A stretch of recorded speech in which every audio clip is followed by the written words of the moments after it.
Uy, si Dalisay. Nakita ko kagabi. May kasamang lalaki. Nakamotor, nakaitim. Hindi yung jowa niya yun, ha? Naku, baka pinsan lang niya yun o angkas driver.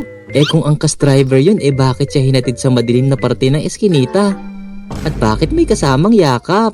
Aha, mukhang may exciting ka na naman na nalaman, Marites. Iba ka talaga, basta kahit anong chismis, sagap na sagap ng antena mo. Ikaw naman, Udeng, expertise ko yan. Walang chismis ang di ko malalaman sa barangay natin. Ha ha ha ha. O siya, maiwan na kita dyan at baka hinintay na ako ng asawa ko. Alam mo naman yon, ayaw na nalalayo ako sa kanya. Namimiss agad ang alindog ko.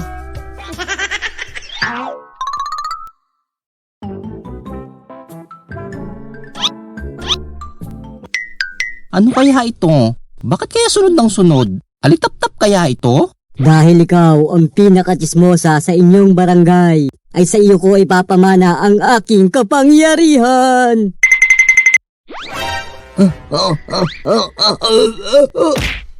Magkakaroon ka ng kakaibang lakas, talas ng pandinig, at ihip na kaya magpaamin ng mga sikreto.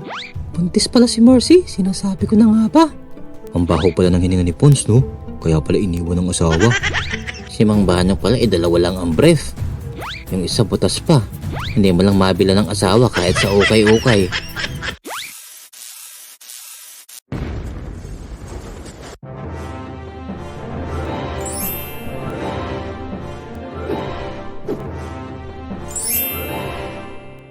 May naririnig ako. Kumakalam na sikmura. Pamilyar ang boses sa akin.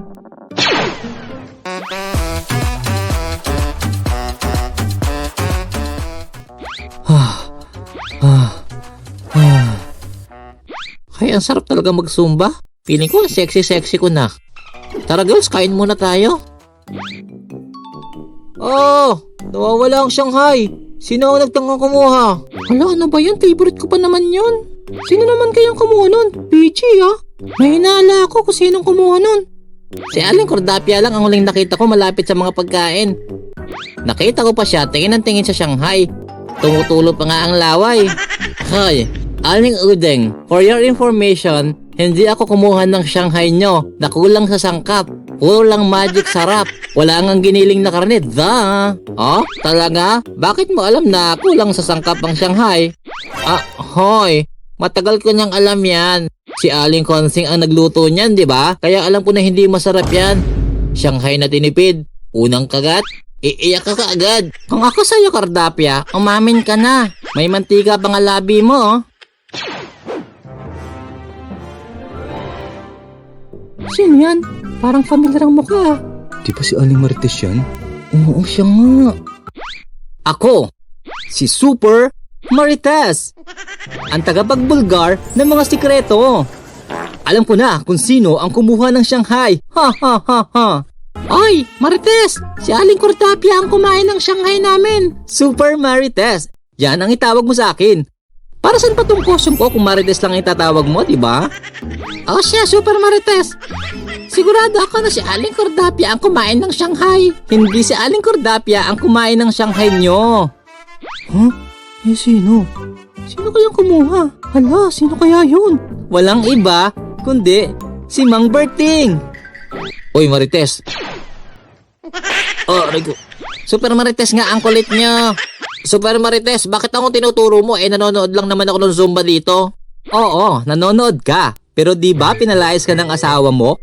Dahil ang lakas-lakas mo daw kumain? Kaya dito ko nagpunta para mag-dokwit ng pagkain? Gumagawa ka lang ng kwento? Walang katotohanan ng mga sinasabi mo. Ah, ganun pala ah. Etong sayo.